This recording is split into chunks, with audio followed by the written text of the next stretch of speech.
12 et je sais que la Gironde est là aujourd'hui. Alors j'ai fait beaucoup de choses dans ma vie, beaucoup. Mais je n'ai jamais manifesté, jamais. C'est une première, comme beaucoup d'entre vous certainement. Ça coche pas. Nous sommes nombreux à penser qu'aujourd'hui, en France, en 2020, nous ne devrions pas avoir à choisir entre l'économie et la santé. Ce rassemblement exprime une colère légitime et nous voyons que la mobilisation est énorme. Notre profession doit être enfin reconnue comme un secteur essentiel de l'économie du pays et de l'art de vivre à la française. Nous sommes réunis aujourd'hui pour dire au gouvernement « Laissez-nous travailler ». Mais attention, attention. Il ne faut pas anticiper les ouvertures car on nous accuserait encore d'être responsables de cette troisième vague qui arrive grands pas et qui risque de tous nous anéantir.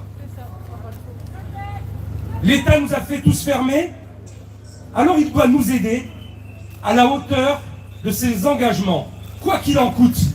C'est ce que j'ai entendu. Nous ne voulons pas vivre à crédit.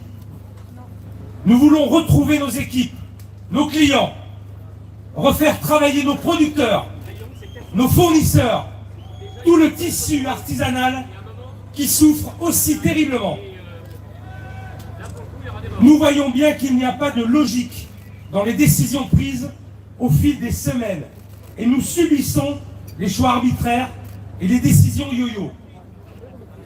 On ferme nos établissements alors que les restaurants d'entreprise et les cantines sont ouvertes. On ferme les théâtres, on ferme les cinémas et on s'entasse dans les transports en commun. Tout cela est absurde. Nous sommes convaincus qu'il y avait d'autres solutions et l'avenir nous le prouvera. Nous ne sommes pas seuls responsables de la pandémie.